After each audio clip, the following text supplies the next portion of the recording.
নমস্কাৰ।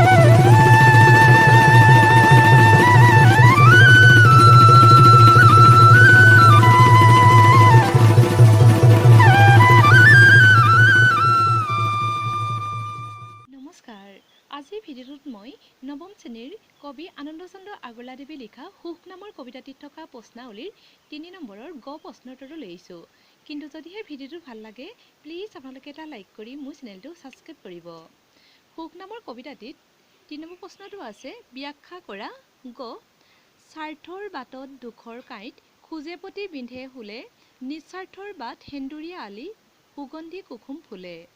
উত্তৰ উক্ত কবিতাফাকি আমাৰ পাঠ্যপুথিত থকা কবি আনন্দচন্দ্ৰ আগৰৱালাদেৱে লিখা সুখ নামৰ কবিতাটিৰ পৰা তুলি অনা হৈছে। উক্ত কবিতাফাকিৰ দ্বাৰা কবিয়ে মানুহে জীৱনত কেনেদৰে প্ৰকৃত সুখ লাভ কৰিব পাৰে তাকে ক'ব বিচাৰিছে। স্বাৰ্থপৰ হৈ কেৱল মই মোৰ ভাৱেৰে থাকিলে বা কাম কৰিলে কোনেও জীৱনত প্ৰকৃত সুখ পাব নোৱাৰে। স্বাৰ্থপৰ মানুহৰ খোজে পতি শুলৰ দৰে আপদ বিপদ আৰু অশান্তিৰে আগুৰি ধৰে। কিন্তু নিস্বাৰ্থ মানুহৰ বাট সেন্দুৰীয়া আলিৰ নিতৰে নিমজ মিহি বিপদমুক্ত আৰু সুখ শান্তিপূৰ্ণ।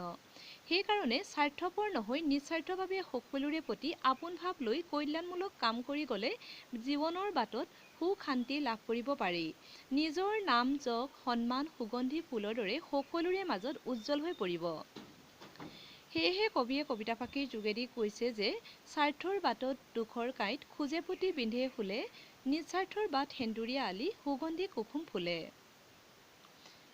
তাৰপিছত ভাষা বিষয়ক ১ নম্বৰটো আছে উদাহৰণটো চাই বাকীকেইটা কৰা।